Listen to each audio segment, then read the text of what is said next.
Yes, amahoro y'Imana kuri mwese n'ibihe byiza muri rusange. Nizere ko mumeze neza cyane, nizere ko mukomeje kugenda mugubwa neza cyane. Amakuru yacu ndagira ngo tuyahere muri Repubulika Iharanira Demokarasi ya Kongo muri aka kanya kugira ngo tuze no gukwirakwira mu karere hose turebe ngo nibiki bigezweho. Ibyo byose ubimenya no wakanze subscribe rwose utarayikanda nawe iki nicyo gihe ngwikande kugira ngo amakuru nk'aya nakajya gucika ajya kugeraho ku gihe ibintu bimeze neza cyane. Ku munsi w'ejo Sultani Makenga yakoranye inama na bamwe mu bayobozi bakomeye cyane muri M23 biga ku mugambi ukomeye cyane. Uyu mujyi wa Uvira ugiye kuberamo ibintu byinshi. Uyu mujyi wa Uvira narababwiye ngo M23 iwufite mu biganza, iwufite gutya. Sultani Makenga ubwo arakubwira ngo mu mezi abiri gusa ashize M23 yinjije mu ngabo cyangwa se mu gisirikare abantu basaga ibihumbi 14. Mwumve neza, ibihumbi 14 M23 yamaze kwinjiza abasore bashya mu gisirikare. Ibyo ni ibintu wenda turi bugende tuza kugaruka mu bindi biganiro byacu biri imbere, ariko inkuru nyamukuru nuko ku munsi w'ejo habaye imirwano ikomeye cyane mu nkengero z'umujyi wa Uvira, ndetse binavuga ko hari abasirikare ba M23 baburiye ubuzima muri iyi mirwano. Ariko Sultani Makenga yaje kubigarukaho neza cyane ndetse anaduha ibisobanuro bya nyabyo binakwiriye. Avuga ko ari abarwanyi bita ngo ni abamayimayi rwose bagabye igitero ku birindiro bya M23 biza kurangira Sultani Makenga agarutse ku kintu gikomeye cyane, ndetse anavuga ko aba barwanyi ba mayimayi rwose ngo batumwa n'uruhande rwa leta kugira ngo bagabe igitero mu baturage, ndetse baganatera n'udutero shuma ku ngabo za M23. Ku munsi w'ejo rero nibwo habaye imirwano ikomeye cyane. Binavuga ko hari abasirikare babiri ba M23 baguye muri iyi mirwano, ndetse ku ruhande rwa M23 bavuga ko iyi mirwano ari imirwano yamaze iminota igera kuri 15 gusa, ariko nta musirikare n'umwe wabo wigeze ugiriramo ikibazo cyangwa se ngo babe basubira inyuma bave mu duce barimo ngo basubire inyuma. Bakubwira ko n'ubundi birwanyeho kandi birukana izi mayimayi mu buryo bufatika ndetse bunagaragara. Sultani Makenga ikindi kintu yagarutseho gikomeye cyane, wenda tugenda tunamuvaho tugenda tuzamuka mu zindi ngingo zikomeye cyane. Yavuze ku kintu gikomeye cyane, avuga ko uruhande rwa leta cyangwa se FRDC ngo bamaze kumenya amakuru y'ibanga ko iri gutegura igitero gikomeye cyane ngo mu mujyi wa Goma, ngo igiye gukoresha amadroni ateye ubwoba ikinjira mu mujyi wa Goma ku mbaraga.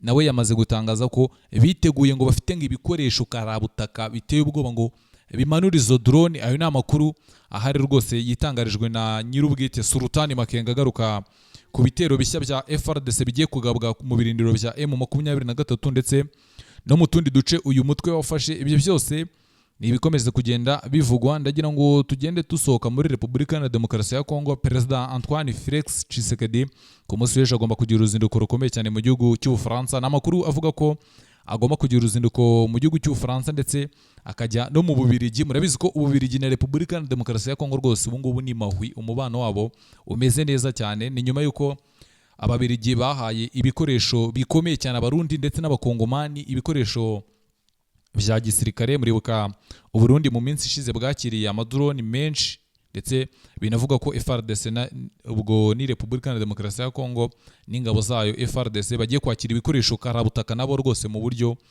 bwo gukomeza gutsura umubano n'Ububiligi. Perezida Tshisekedi nawe agomba kugira uruzinduko mu gihugu cy'Ububiligi bakaganira ku zindi ngingo zigiye zitandukanye. Ndetse murabizi ko Ububiligi n'u Rwanda rwose umubano wabo urimo agatotsi, ndetse binavuga ko Ububiligi buri kotsa igitutu Uburundi na Kongo bababwira ati u Rwanda mu rutere mu rugabeho ibitero, dore ko mu minsi ishize u Rwanda rwirukanye ambasaderi w'Ububiligi mu Rwanda, ndetse namwe mu masezerano bari bafitanye araseswa rwose mu buryo bugaragara ndetse bunatunguranye, bituma abantu bo mu Bubiligi by'umwihariko bamwe mu bayobozi bakuru baravuga batura u Rwanda dufite amahirwe yo kurugabaho igitero twifashishije bya bihugu bibiri byacu dukoresha cyangwa se bya bikoresho byacu. Ubwo ni Repubulika Iharanira Demokarasi ya Kongo n'u Burundi n'ubundi bwamaze kumva uwo mugambi, ndetse bajya banabivuga kenshi bakabitangaza amagambo umunsi ku munsi bavuga ko bazagaba ibitero ku Rwanda. Ububiligi bukirita mu gutwi barareba baravuga bati Uburundi turabuha inkunga iyo ari yo yose ishoboka, kuko amakuru hari nuko Ububiligi bwemereye inkunga iyo ari yo yose ishoboka mu bya gisirikare Abarundi kugira ngo bagabe igitero ku Rwanda, ndetse ku ikubitiro n'amadroni ya mbere arahagera. Hari n'ibindi bikoresho ngo biri mu nzira bigomba kugera mu gihugu cy'u Burundi. Ayo ni amakuru ahari, ndetse Repubulika Iharanira Demokarasi ya Kongo yo ihabwa intwaro buri munsi. Ibyo ni ibintu bigaragara, ariko ibyo wenda ntabwo tugiye kubitindamo cyangwa se ngo tubijyemo cyane. Ariko nk'uko tubigarukaho wenda tugenda tuva no kuri iyi ngingo, nk'uko tugenda tubigarukaho umunsi ku munsi, narababwiye ngo umwirabura rwose azakomeza kubitwa umunsi ku munsi. Umukuru w'igihugu cyacu ajya akunda kubivuga, ndetse yagiye anabigarukaho kenshi akubwira ati abazungu turabizi baza bakadutegeka, baza bakatuyobora, ndetse ariko turabizi ko ntibadukunda. Icyo bazagukorera umuzungu azawe ni manguhe, kandi ugasanga umwirabura ari uri kubihomberamo. Nk'uyu Perezida Evariste Ndayishimiye, Uburundi hari zahabu bakura muri Repubulika Iharanira Demokarasi ya Kongo, by'umwihariko abasirikare baho bajya kurwanayo, bivuga ko hari amatoni y'amabuye y'agaciro biba bakayajyana mu Burundi, Uburundi nabwo bukayaha Ububirigi, kandi nanone Ububirigi nabwo bufite abasirikare hariya mu mujyi Kinshasa, bufiteho ibirindiro by'ingabo. Abo basirikare bari muri Repubulika Iharanira Demokarasi ya Kongo b'Ububirigi bafite abandi bakorana nabo bacukura amabuye y'agaciro bagahereza Ababirigi bakayatwara. Muri make Afurika twaribohoye, n'ibyo ibihugu byaribohoye, ariko iyo ugiye kureba hari imyumvire abakuru b'ibihugu ndetse na politike z'ibihugu muri Afurika ubona ko n'ubundi zikigaragaramo ubukoroni mu buryo bumwe cyangwa se ubundi. Ibi ni byo u Rwanda rwanze, rubwira Ababirigi ruti ntabwo mwakitwaza inkunga mutanga cyangwa se buri kimwe cyose muduha ngo mudupyinagaze, muhonyore uburenganzira bwacu, mukure inkunga zanyu muzireke, buri kimwe cyose muduha mukireke, ariko muduhe amahoro, muduhe ubwigenge, muduhe guhumeka. Ariko Abarundi n'Abakongomani bari kugendera munsi y'Umubirigi. Umubirigi ari kuza honyagura kata rwose, icyo yishakira ni inyungu ze yigendera, kuko ntabwo kampani zikomeye cyane zizava mu Bubiligi zije muri Afurika gukina cyangwa se gufasha abirabura ngo nabo bazamuke. Ibyo ngibyo wenda babigaragaza nk'urwitwazo, ariko iyo ugiye kureba n'ubundi usanga umuzungu nta na rimwe azakunda umwirabura. Ibyo ngibyo twabigarutseho, turabivuga buri munsi, buri biganiro byacu tubigarukaho. Umuzungu nta na rimwe azakunda umwirabura. N'ubundi aba bazungu baza muri Afurika kuko bafite icyo baje kuhakura, ndetse kinakomeye cyane, bakadukinga utuntu tw'inkunga mu maso, bakaduha inguzanyo n'ibindi bigiye bitandukanye, kugira ngo babone bwa burenganzira bwo kwinjira mu bihugu byacu, babicukure, babisahure mu buryo bumwe cyangwa se ubundi. Ibyo nibyo Repubulika Iharanira Demokarasi ya Kongo iri guhura nabyo, ndetse Abarundi nabo byatangiye kubagiraho ingaruka. Umubirigi yatangiye kubategeka. Uyu Perezida Evariste Ndayishimiye, ntimugire ngo umugambi wo gutera u Rwanda ngo niwe wawugize, cyangwa se igitekerezo cyo gutera u Rwanda ngo ni Perezida Evariste Ndayishimiye wakizaniye cyangwa se wabitekereje ubwe, ahubwo ni ibiganiro yagiranye na bamwe mu bayobozi bakomeye cyane mu gihugu cy'Ububirigi, ndetse anahuriza hamwe abakuru b'ingabo, kuko amakuru hari y'ibanga. Narababwiye ngo hari amakuru y'ibanga atavugwa ariko tugomba kuvuga. Umuyobozi w'ingabo muri Repubulika Iharanira Demokarasi ya Kongo ndetse n'umuyobozi w'ingabo mu gihugu cy'u Burundi bahuriye mu Bubiligi baganira ku mubano w'ibihugu byombi, w'Ububirigi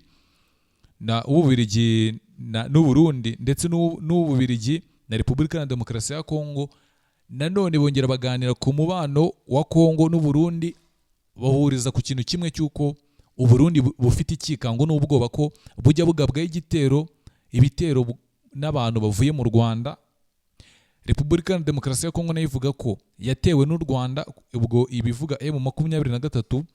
Umubirigi arababwira ngo igihugu kimwe kize kibategeke, igihugu murusha buri kimwe cyose kize kibategeka. Ibyo ngibyo Umurundi yabyumva, ndetse yareba n'izo nkunga bari kumwemerera, kuko ibihugu by'i Burayi hari imitego bajya batega ibihugu bya Afurika binagoye gusimbuka. Barakubwira bati wowe kugaba igitero ku Rwanda, miliyari 60 z'inguzanyo uzishyira mu myaka 2.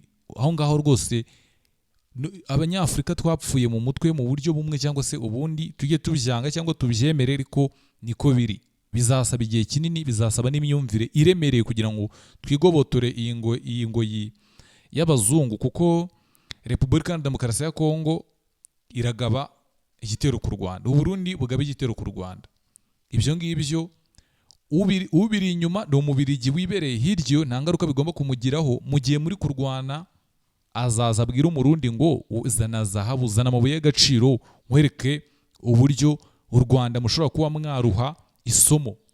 Abazanira intwaro, abazanira amadrone ari aho ngaho yacyuye igihe, ariko Umurundi rwose abone ko Umubirigi aramukunda, ari kubaha inguzanyo, ariko wajya kureba n'ubundi ugasanga izo nguzanyo ari kuzikura mu byo yagusahuye n'ubundi. Ariko ibyo byose wenda tuzagira ikindi gihe cyo kubigarukaho. Ariko Perezida Evariste Ndayishimiye rwose amakuru ahari yamaze kujya hanze, nuko Abarundi bose bamaze no kuba bamenya nuko Ububirigi nibwo bwihishe inyuma y'aya magambo mubona abayobozi batangaza, abaminisitiri batangaza mu gihugu cy'u Burundi. Ibi byose mubona mu gihugu cy'u Burundi batangaza ku Rwanda, ubyihishe inyuma ni Umubirigi, aho yibereye hariya rwose.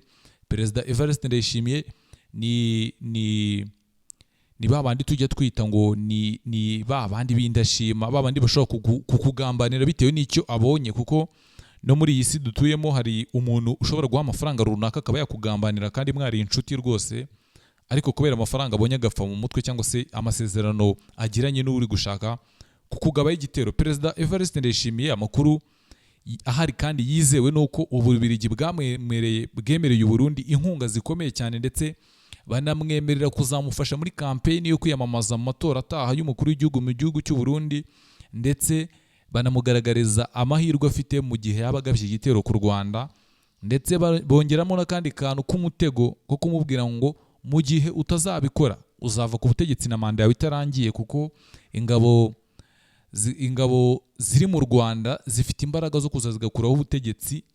Ubwo ni za ngabo avuga ngo zahungiye mu Rwanda, ngo ibyo bijyanye nyine ajya atangaza Evariste Ndayishimiye, wenda ntashaka kuba twagarukaho cyangwa twatindaho, ariko ibyo byose wajya kubireba n'ubundi ugasanga ni ikinyoma Ububirigi bwabeshye u Burundi. Barababwira bati mwebwe hari ibyo mutazi, kuko inyeshyamba zibarwanya ziri mu Rwanda kandi zifite imbaraga, ziratozwa, zihabwa buri kimwe cyose. Umurundi yabyumva agasara akavuga ati rwose ahangaha ibintu birakomeye. Ariko amakuru ahari nuko Perezida Ndayishimiye hari abari kumuganiriza, by'umwihariko Perezida wa Tanzania Samia Suluhu Hassan yaramuganirije, madamu rwose umwe mu bayobozi beza cyane Afurika ifite. Perezida Yoweri Kaguta Museveni nawe yagize icyo amubwira, amusobanurira amateka y'u Rwanda, amusobanurira ingaruka byagera ku Burundi igihe bwagaba igitero ku Rwanda. Ibyo byose arabyumva. Perezida wa Kenya nawe hari ibyo yamubwiye, ndetse ubwo n'abandi bagiye batandukanye bagiye bagarukaho, bagiye bagira inama Perezida Evariste Ndayishimiye, ariko bikaza kujya hanze. Rwose Ndayishimiye mubona ko, sinzi nimba mubibona ko Uburundi bwacishije make. Uburundi ntabwo bugifite ya makare, ntabwo bugifite ya mashagaga bari bafite ngo baragaba igitero ku Rwanda. Bamaze gusobanukirwa rwose. Museveni yababwiye amateka y'ingabo z'u Rwanda, bagira ubwoba. Perezida wa Kenya nawe yunga muri iryo. Perezida wa Tanzania Madamu Samia Suluhu nawe yongeramo, birangira Perezida Evariste Ndayishimiye abaye nk'isosi y'inama, arakonja cyane. Ababirigi bari gushitura rwose byanze. Perezida Ndayishimiye rwose hari abamusobanuye, baramubwira ati uyu ni umutego ukomeye cyane waba uguyemo uramutse ugabye igitero ku Rwanda. Ni umutego ukomeye cyane waba uguyemo, kandi byazanagorana kuba wakikuramo mu buryo bumwe cyangwa se ubundi. Ibyo byose no kugenda tubihanga amaso tukareba uburyo bimeze, tukareba n'uburyo bigomba kugenda birangira, ariko rwose ubona ko bikomeye cyane.